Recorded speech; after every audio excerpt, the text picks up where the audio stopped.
In this video, I'll explore some additional tools in the skin modifier. Skinning helps us bind a mesh to bones.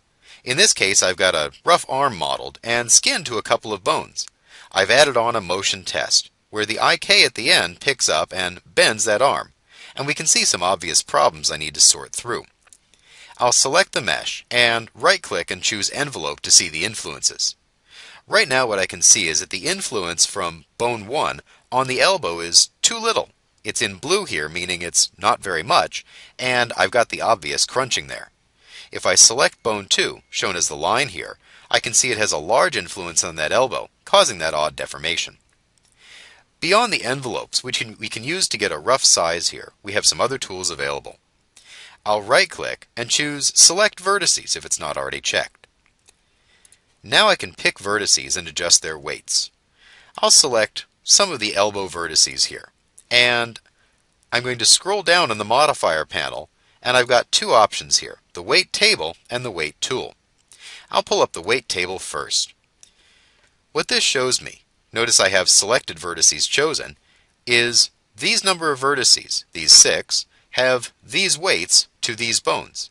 And I can read it quickly and see that bone 1 does not have enough influence. I can click and drag down and select all the vertices and add in a number here. Let's say I want to weight them all at 0.2 to bone 1.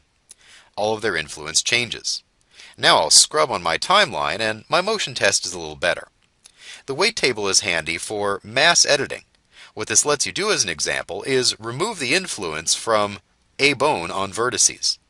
Sometimes what we see in skinning is the left leg will catch the right leg, or vice versa. And this is handy for removing the influence where it shouldn't be. Remember that vertex influence must always add up to 1.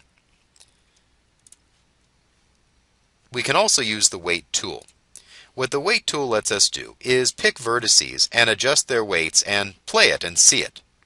As an example, I'm going to pick these two vertices here in the elbow and hit the plus and just weight them a little bit more to bone 1, making sure bone 1 is selected.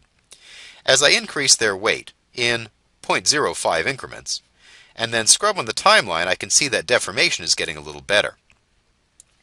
I'll check these up here as well. Looks like they could be a little bit to bone 2. To add influence on, I'll pick bone 2 and click on the plus. Now I'm spreading that influence around and I'm getting a smoother deformation. Now I'll worry about this part of the elbow as I get closer to the forearm.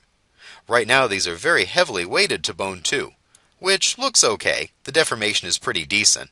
Maybe needs a little bit more onto bone 1 to bend smoothly. I'll pick bone 1 and click on the plus. I can continue to go through and really fine-tune the vertices this way. The problem areas we'll see are elbows, hips, pelvises, occasionally between the fingers, and definitely in the face, around the mouth and so forth. And having precise tools such as the weight tool and weight table makes it very easy to get in and edit those vertices and see their weights.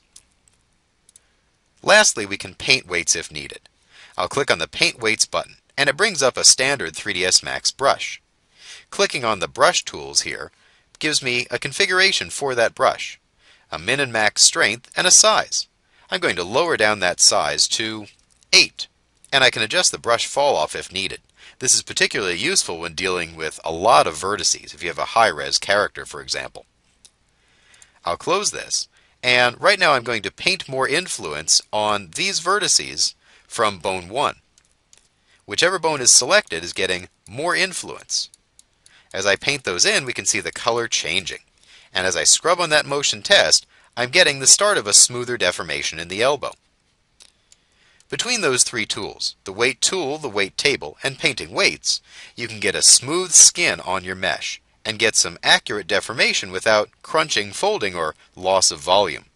With the character skinned, we're ready to get in and animate, using our controllers, IKs, or however we've set up the rig, maybe Biped or Character Studio, all of which can be bound to a character using the skin modifier.